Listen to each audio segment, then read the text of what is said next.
we're going to dive in now on startup strategy. And Ian, I'd love you to go first. Kind of when you are in a startup, how do you approach a startup? Do you have different approaches? If you were to draw an early pick, are you targeting? Is there a range you like to pick in? Are you aggressive on moving? How do you really kind of approach those startups?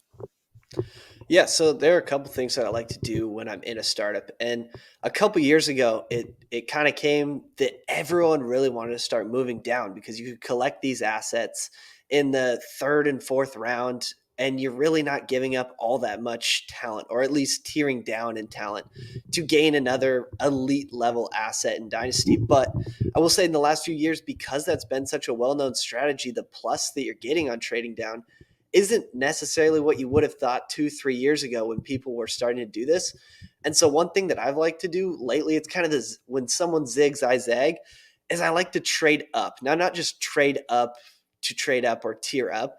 I like to see right now if I could get my hands on guys like Josh Allen, Patrick Mahomes, those elite high-end front-runner quarterbacks who are very likely, even with a down season, for example, and you wouldn't expect a down season from them, but even a down season and they're still left as a top 2, top 3 dynasty asset where you have this ultra insulation with it, and you're not giving up too much for the insulation, as well as a likely QB1 performance like what you get with Josh Allen every single year when you take him first overall.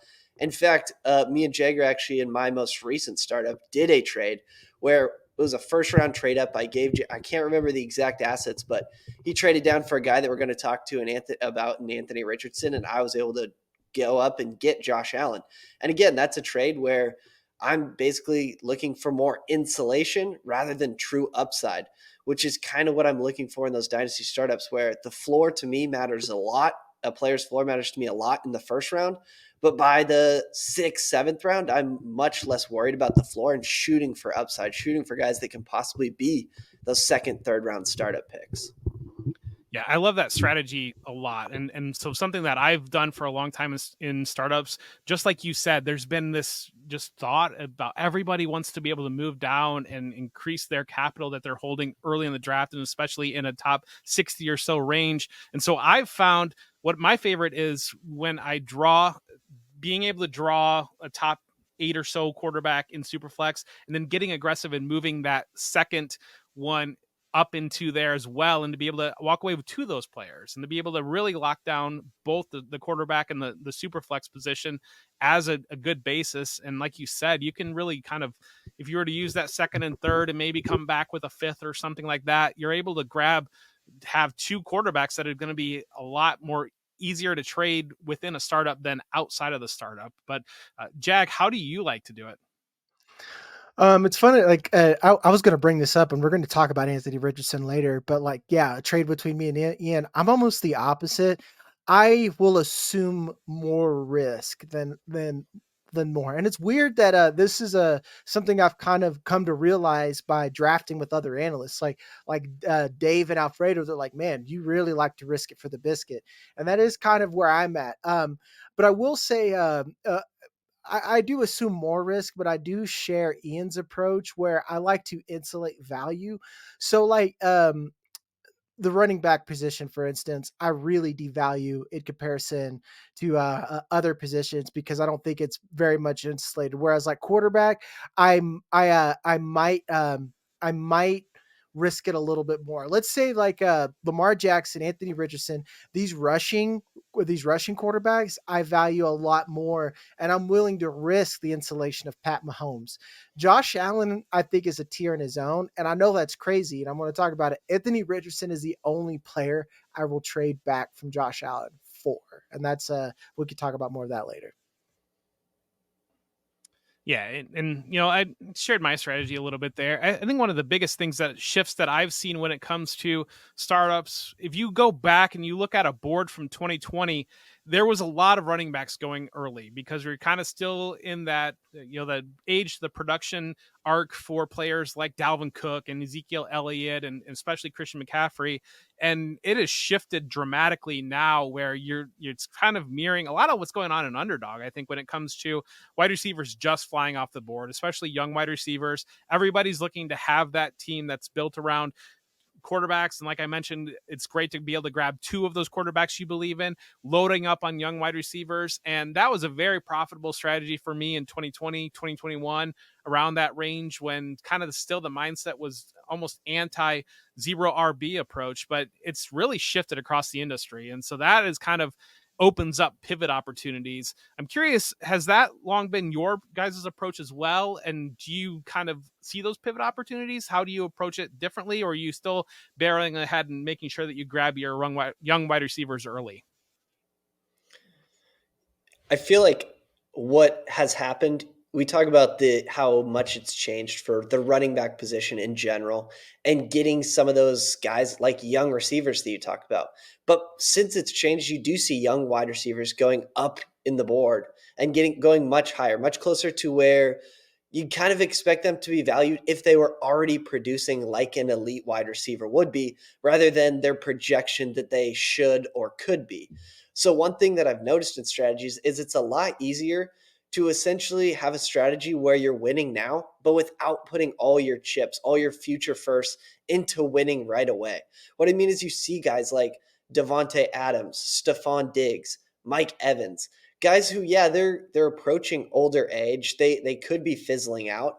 But from what we've seen, they're still able to produce elite wide receiver production, and we don't have to project as much or hope as much. So you're able to get these guys after the young wide receivers that you're projecting to be good for a while, when you could take a Devontae Adams and it would not be surprising for a wide receiver one season, and you're getting him at like wide receiver 30, wide receiver 35 off the board because of age, and you're not exactly sacrificing future first to make that happen, or future draft capital, future insulation to make that happen. Instead, you can grab a player that can win now, and it doesn't throw off your build that you're still trying to win for the foreseeable future. Yeah, I agree. I call my strategy win soon. Like I'm never going to be the guy that's like, I'm going to punt year one. I will never do that because I feel like, uh, it is good in theory, but in a lot of cases, you're just setting yourself up to win in 3 years instead of like punting until next season, if not longer. And who knows how long a dynasty season lasts. And like Ian said, I like getting the young guys early. Like I pretty much walk out of the draft with, Garrett Wilson, Amon-Ra St. Brown, one of those elite guys, and then probably another one who's not older than 27. The down lower, I'm getting Keenan Allen as my wide receiver 3. Love it. I'll take that because, like you said, I know what he is and I know the production, and I built my roster that he can retire and die on my roster, and I'm fine. I'll just draft someone else. But like right now, I'm trying to win money. So This is where I say, "Hey, it's me. I'm the problem. It's me." That's I am losing year one guy for sure, and that's kind of the way that I like to. I'm my really the way that I'm trying to build a team when it comes to a startup. I want to try to get 5 or 6 guys within that top 60, ideally 2 top end quarterbacks coming out of that, young wide receivers that I'm kind of delaying that production. I've seen the same things that you guys are talking about. Like last year, I was grabbing Mike Evans and Keenan Allen quite a bit, kind of in that like ninth, 10th round. But then I flipped them and got them off my roster and grabbed draft capital. And so that's kind of where, I want to load up as much draft capital as I can early, grabbing those young pieces early. And ideally, I walk out having my pick, which is hopefully going to be the 101 after year one. And then hopefully at least 1, if not 2 more picks within, like this year, we saw a top 7 or top 8 range. Hopefully one of those picks lands, because I love to do that in team people that want to bet on their team being good. And you don't know out of year one how it's really going to play out. So to be able to grab those just naked first wherever they might end up. And then as you can kind of do that, just continue to build that snowball and having future picks rolling forward. Ideally, I like to be holding 2 firsts, my own, and then another pick coming up in the next year. And that's kind of where I'm trying to build and target. And Jag, you're right. You talk about looking at a win in year 3, but then I feel like by the time I get to year 2, year 3, I've accumulated multiple high-end assets on my roster. And that's when I'm willing to shift, because usually I've got multiple receivers that I've hit. I'm usually pretty strong at my quarterback position. If you've been grabbing young tight ends lately, you're feeling pretty good right now on having some of those young tight ends. And that's when you start to maybe plug in some of those running backs and some of those veterans. And that's kind of the way that I've built it. yep. Yeah, I would say that when it comes to punting, which is something that I'm not against, punting year one, but it's not something that you should go into the draft saying that this is how I'm going to do it, because your build, you don't know what it, and you shouldn't basically say that this is going to be my build going in, because those first couple rounds can really determine how you're going to start building your team in the rest of the rounds. So if you get a surplus of value to move back from the first round or the second round, and it's the type of value that basically sets your team up for a while, then you could start going into that essentially punt year one. And I would say last year in the startups that I did, I punted year one more than I ever have. And there is a unique reason, because last year we had kind of a rare case that you don't get too often in Dynasty, where we essentially knew a year out that the 101 that in the upcoming year would be a first round startup pick value. I mean, it was Yeah. pretty well known that Caleb Williams last year was going to be the 101, and he was probably going to be a top 10, top 12 pick in superflex formats. So when you take that punt year one build, essentially if you're punting year one, getting a surplus of value last year, which is something that I did on quite a few startups, you're getting a surplus of value.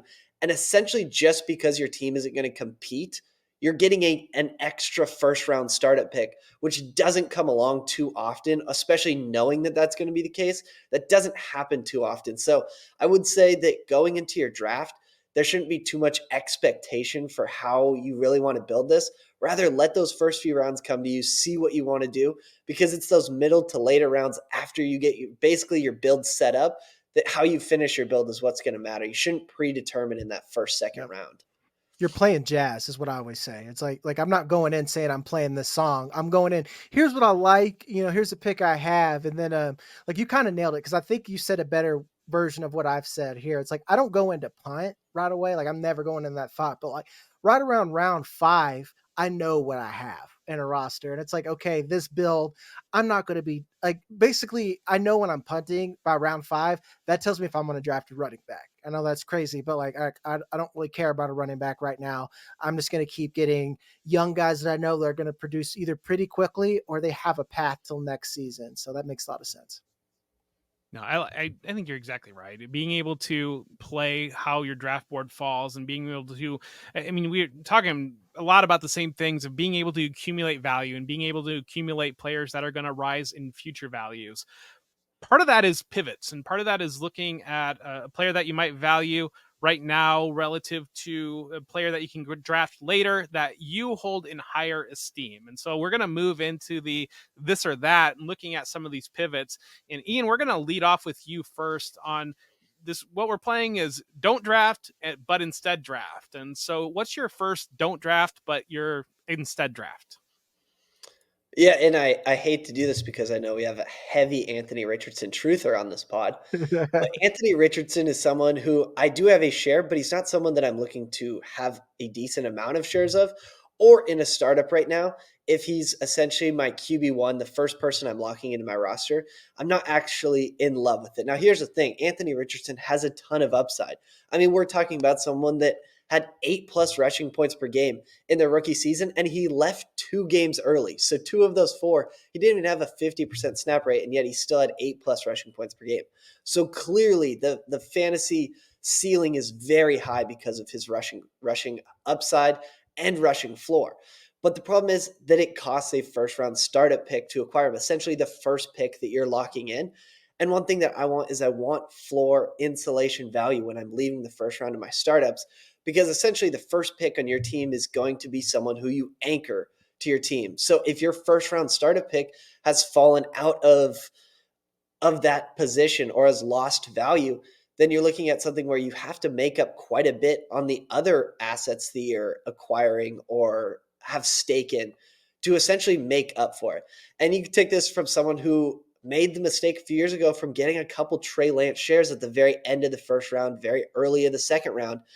And the same thing is true for a lot of guys. Now, Anthony Richardson, again, no players are the same.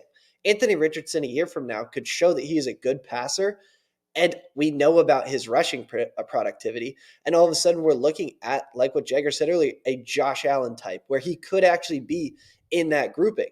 But at the same time, it's something where we've had some recent examples in not just Trey Lance, but Justin Fields as well, who was also worth a first round startup pick just a year ago. And there was no denying that his rushing ability was one of the best that we've ever seen for fantasy football. There was a ton of rushing productivity and upside that he had.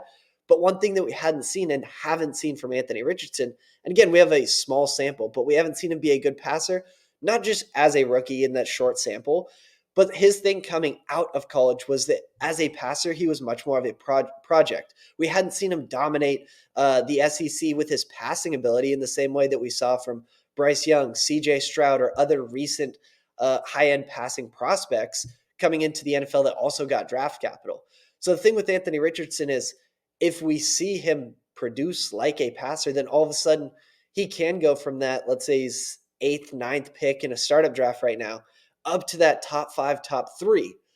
But the scary part for me is you're putting that insulation in, and if we don't get the passing ability that we want to see from him, and something that we haven't seen yet in his profile, both at the collegiate level and in the small sample of his rookie season, then even if he is the starter, there's much more hesitancy with him going into year 3 without proving that he's a good passer, because you can have all the rushing ability in the world, but in the NFL, to keep your job afloat, and as we see with fantasy football, to have safe value insulation, you do have to be a good passer to be able to hold on to that.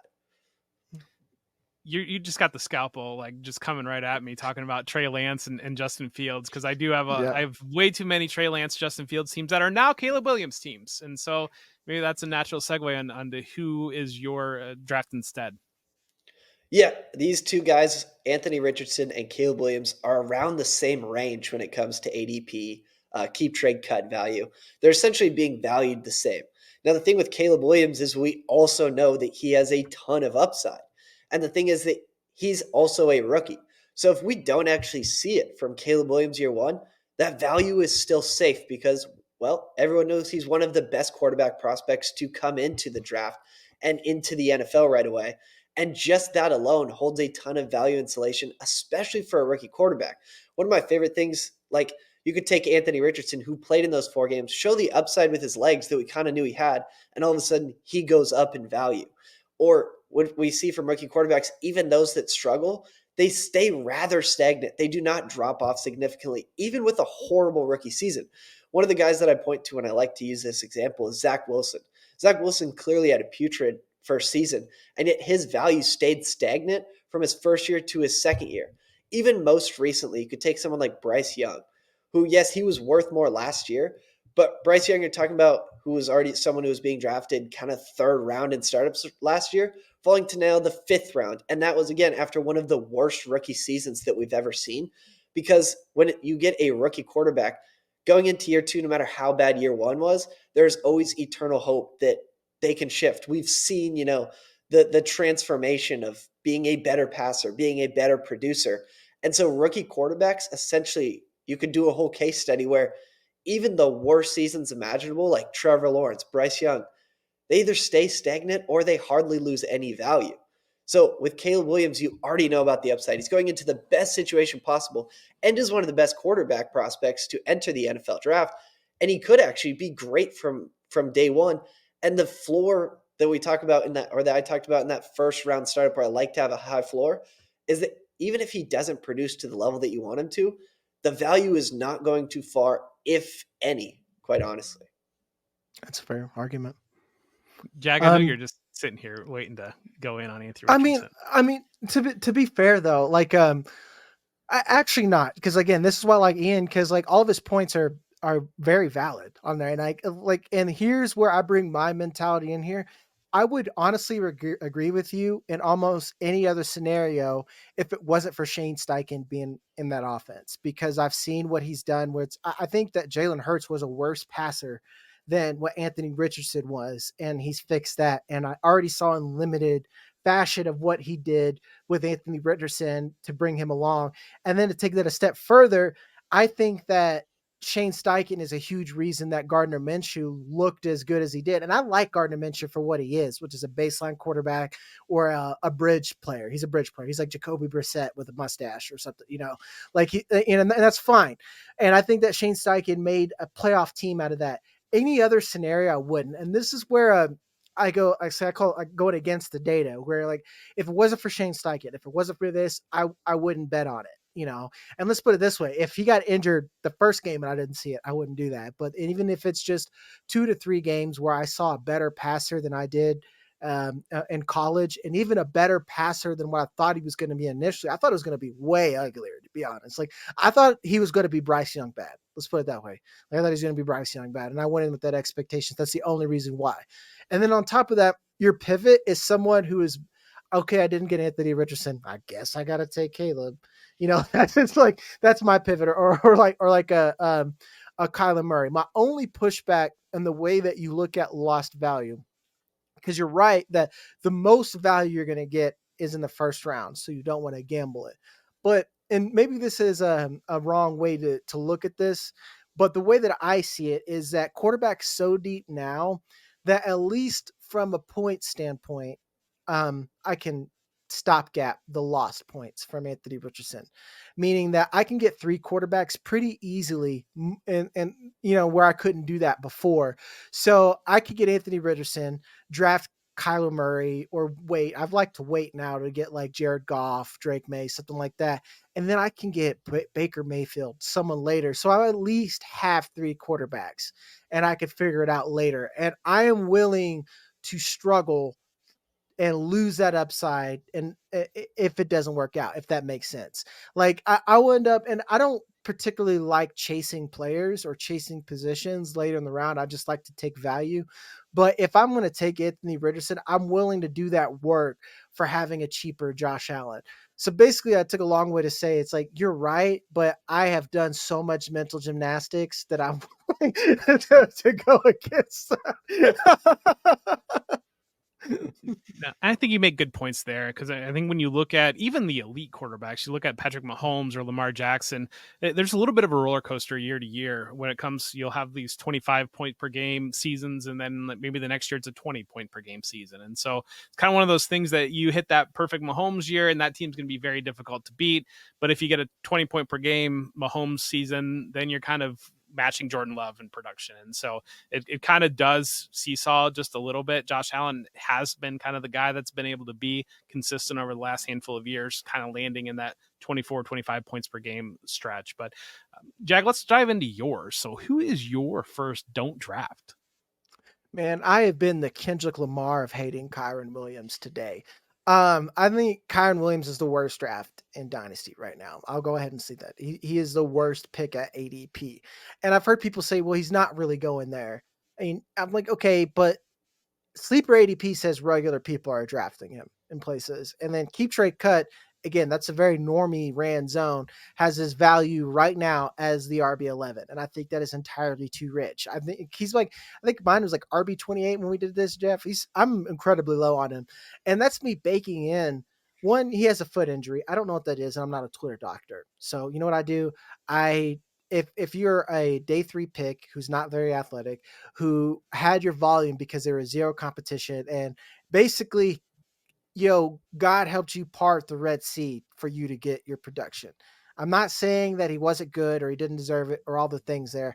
I'm just saying objective fact that we probably wouldn't have a Kyren Williams season if Cam Akers survived 2023 and yada, yada, yada. I'm not doing an if this, but I think all those if thises are a huge risk in Kyren Williams.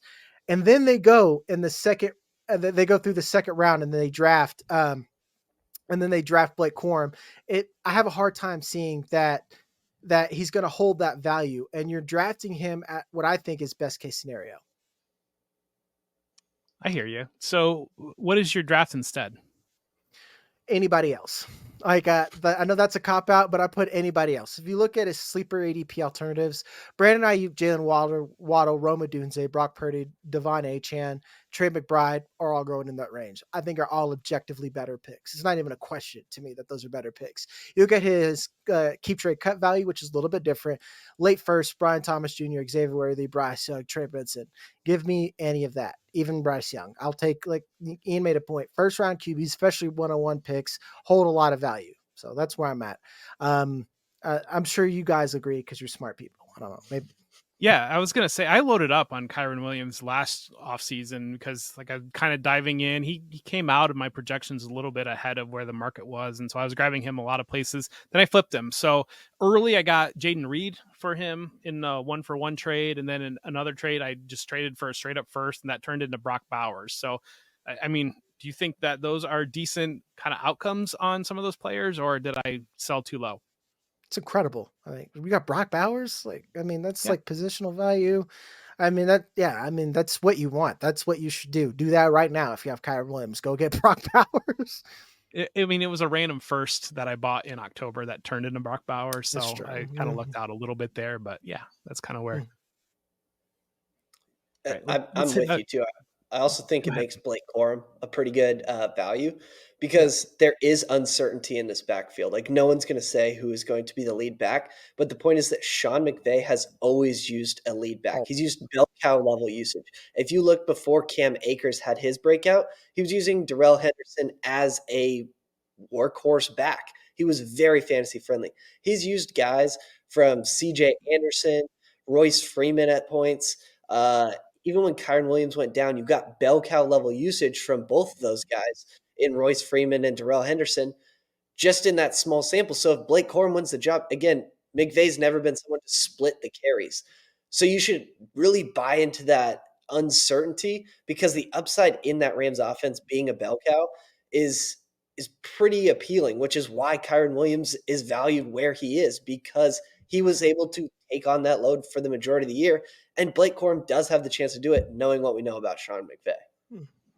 And I think that's the smart way to play running backs in Dynasty right now is to just across the board to grab those uncertainties. If somebody is kind of fading a Marshawn Lloyd, or if somebody's fading Jalen Wright, or if somebody's fading whoever it might be that looks like they're going to be stuck in a committee or stuck as a backup, it's so fluid at the running back position, and you can never really know how it's going to break between injuries or just flat out one player's better than the other player. And so I think that that's kind of the natural answer for the way that we've trended in Dynasty just with running backs. I think anytime there's certainty in a situation that there might not be certainty is kind of that's when your pivot time to move. And so for me, mine, don't draft Zamir White is my don't draft. And so when I look at Zamir White, there's a lot of, I think, implied certainty on how that Raiders backfield is going to play out, largely because of the usage that we saw at the end of last year.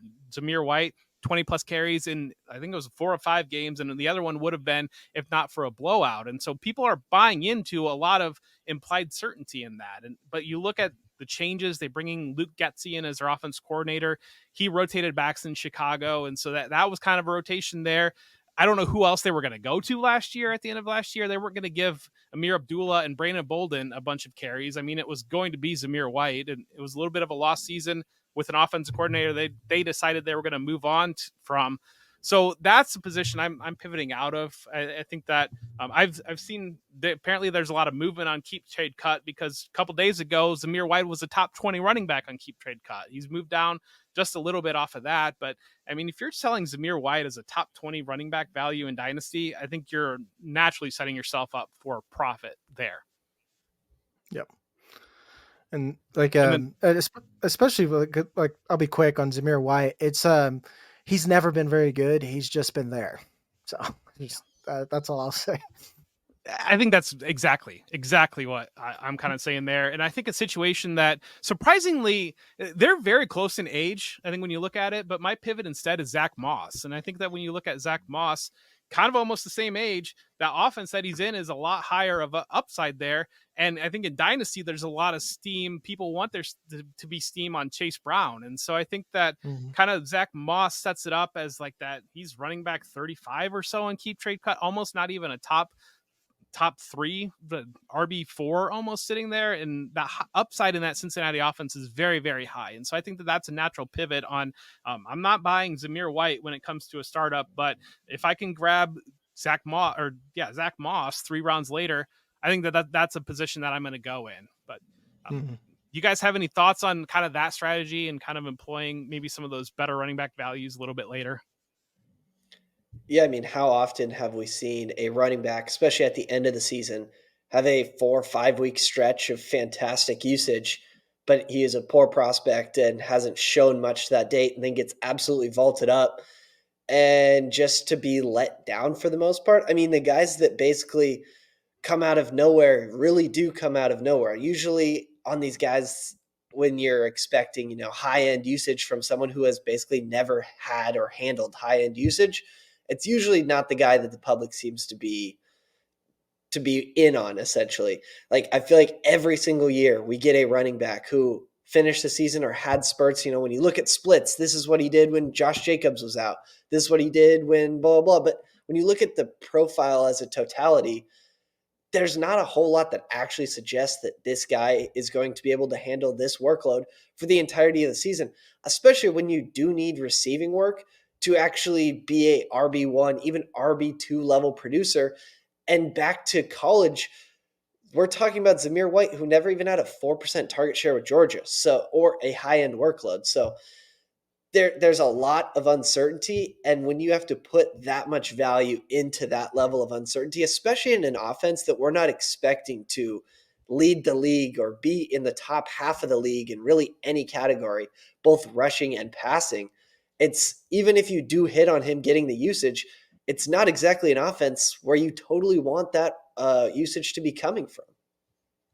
Yeah, when a team tells you what they think about a player, believe them. And the Raiders drafting Dylan Lobby in the drafts and kind of just the most pure receiving back you can possibly imagine, that tells me what they think about Zamir White. But Ian, what's your next don't draft? Yeah, my next one, I feel like he might be the most inefficient acquisition in all of Dynasty right now, and that's Jaxon Smith-Njibga. Jaxon Smith-Njibga is someone who, yes, you can make the excuse that he was going into a situation with two wide receivers that were already established with that team, that have already been 20% plus target share producers for that offense. And the thing is, people say that they knew that going in, yet we've still seen his value drop, which would sense that even those that really truly believed in Jaxon Smith-Njigba, even knowing the situation, are a bit more worried now than they were. And the thing is, I thought Jaxon Smith-Njigba, again, was a solid prospect. Or someone who, again, you can't say he's this amazing prospect because he was drafted 20th overall. So he was a real special prospect to the NFL because the NFL waited almost 20 picks to actually take Jaxon Smith-Njigba. And then he does go into an offense where there are other wide receivers who are essentially established. But we even saw that his value fell a little bit when they restructured Tyler Lockett's deal, which means Tyler Lockett, who is very, very low in ADP in Dynasty, is still scaring off guys from Jaxon Smith-Njigba. And when we look at what he did compared to all first-rounders to have a rookie season since 2006, he was in the bottom half in 38th out of 60 in points per game, 37th in target share, 44th in yards per team pass attempt, and something that doesn't take volume into consideration is PFF receiving grade. And he was still in the bottom 75% at 46th. And so even people are like, we don't like the role. Yes, his average depth of target was lower than you would have expected. But the thing is, when he came into the NFL, he still wasn't someone who actually produced at what you'd expect from a high-level receiver in the NFL in terms of his average depth of target. Because even in Ohio State, it was closer to the line of scrimmage than you wanted it to be, having an average depth of target below 10, even in that fantastic season. So there's a lot with Jaxon Smith-Njigba where you have to be like, this has to change, and the talent truly has to blossom in year two. And I'm not saying that can't happen. That can absolutely happen still in his range of outcomes, although a little more unlikely than you'd like it to be. And yet he's still being treated as a top 25, top 20 wide receiver, despite all of this being true. So you're putting value into you're putting legitimate value into someone that you're hoping can produce and pass these obstacles that are definitely a worry heading into year two, when you could just flip him for someone like a Tank Dell, who, yeah, he has two wide receivers in front of him right now, but he's in a passing offense where we're talking about a quarterback that could honestly support three wide receivers, having at least two seasons each.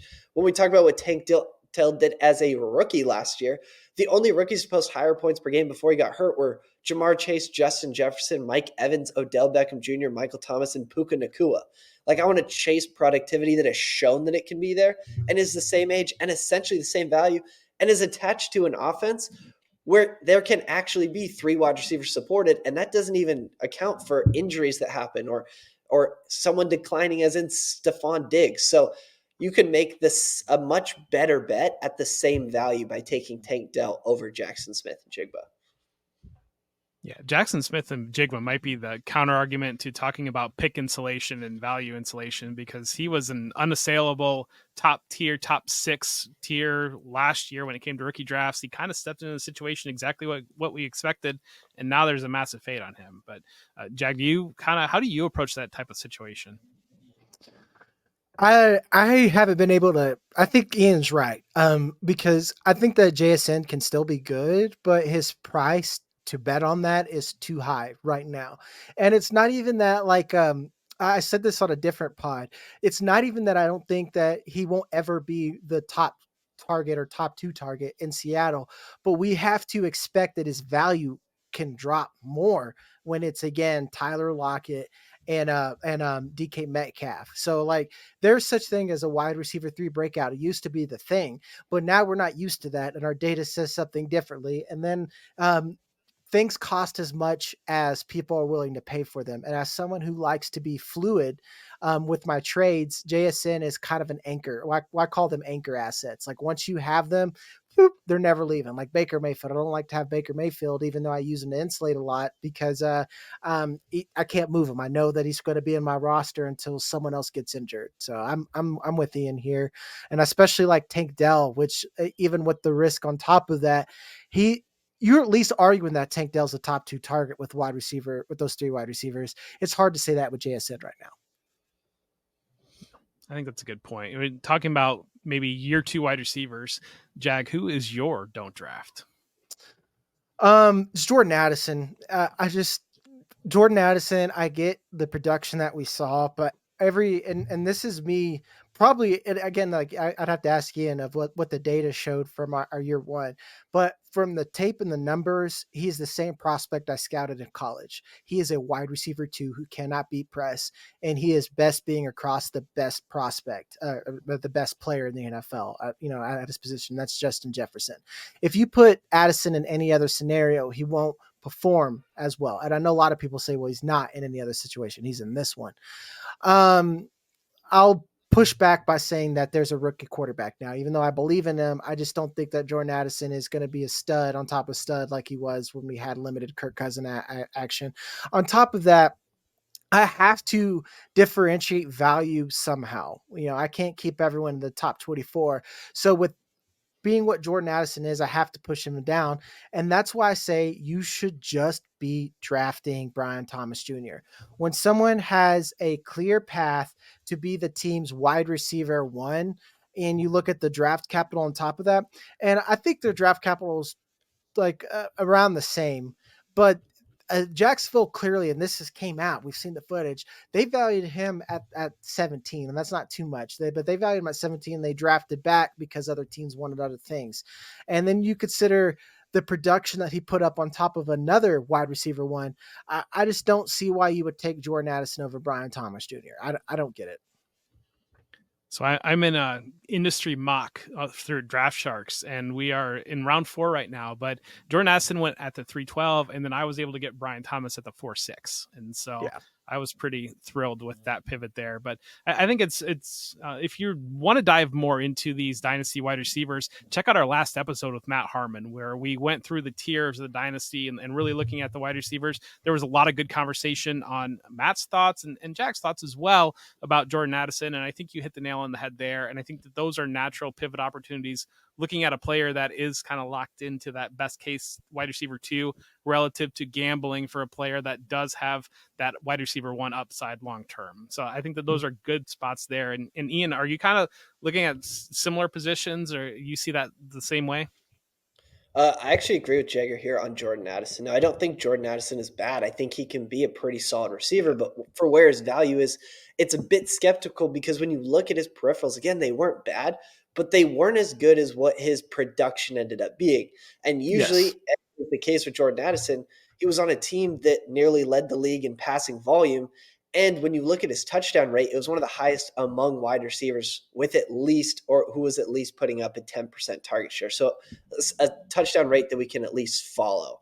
But it was touchdown rate and passing volume that helped Jordan Addison get to the level that he was at. And when you look with Kirk Cousins, he posted 15.8 points per game in those 8 games.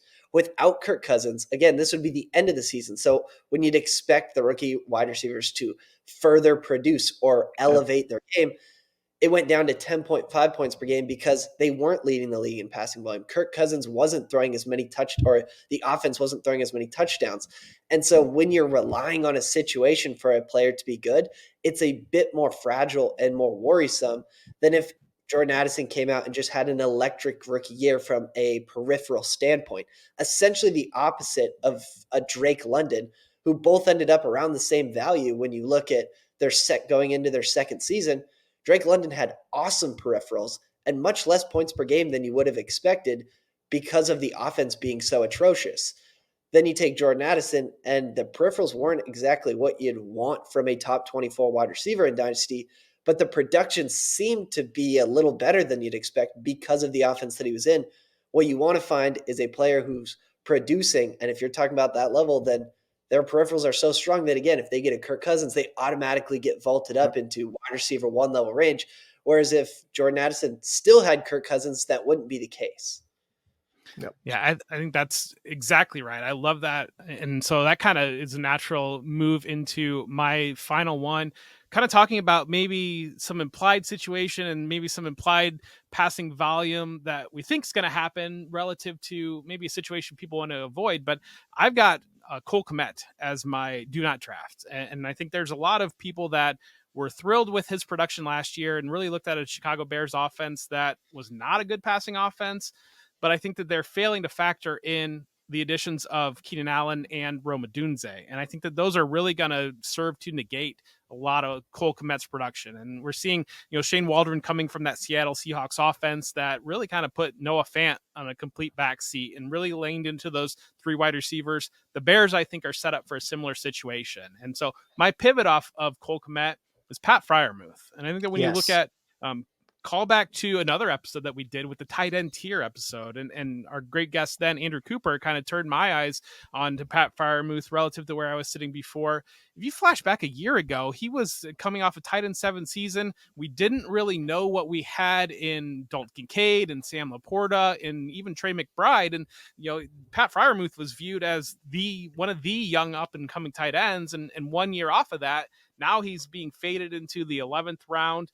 You're looking at him at tight end 16, falling way back relative to even a guy like Cole Kmet. And I think that when you look at the Steelers offense, we're concerned about Arthur Smith, but he did lead. The Falcons last year did lead in tight end target share percentage. It just, that was the fact that Desmond Ridder couldn't actually throw the passes to Kyle Pitts. And that means that we didn't get the production from Kyle Pitts. And so I think there's going to be a better situation there. He wants to involve tight ends, and you look at Freiermuth, he's got a great runway to be the number 2 receiving option in that offense relative to maybe some of the major questions that they have opposite George Pickens. And so I think that that's a natural pivot.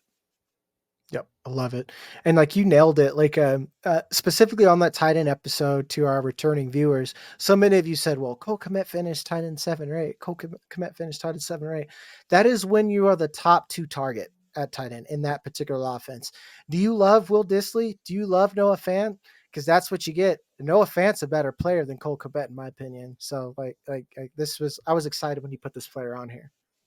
You got them deep cuts. It's almost like that you're making the case for Cole Kmet, but you actually didn't realize you're making the case for Pat Freiermuth instead. So yeah. I think that's great. Ian, thank you so much for being here today. Is there anything that you have up and coming that you want to plug? I know that your Patreon is awesome. The great Dynasty rookie guide that you put out is very, very good. Is there any other things that you kind of have on the horizon, or where do people find you? We're working on, in the Patreon, we're working on projections right now. I think we're through about half the teams right now. We got the New York Jets projections coming out today, but got basically everything that I use for my own self when it comes to my own Dynasty leagues, my own trades. I've got all that packed inside the Patreon, and I put, a decent amount of that into Twitter and letting just everyone else see it. So at worst, just come follow me on Twitter. But thank you guys so much for having me. My first Football Guys show, and hopefully not the last. So I really appreciate it. Yeah, man. Yeah, absolutely. You crushed it, and thank you so much. But for the Football Guys Dynasty Football Show, I am Jeff Bell, and of course, I'm going to have my co-host Jagger May take us out as always. Yeah, guys, as always, like, subscribe. Make sure to go back and look at all those tier episodes. Me and Jeff, the past 2 weeks, have went through every position, and it was nice to talk about what you do when you're actually drafting all those positions. And then again, hit me up on Twitter or comment, whatever is best. And we're going to be reaching out like probably next week. I'll start having group chats together, and we're going to have our first listener league going. And then if you're into redraft or best ball, Dave Kluge has been crushing the best ball content. He's had the goats over on our other channel. And then if you're an old head that likes to listen to let's say our archivist, Sigmund Bloom and Cecil Lammy, go over to the Audible and subscribe there. Till then, as always, I'm Jagger May, and I'm here with Jeff, and hopefully you won't be seeing the last of Ian, and we'll be seeing you next week.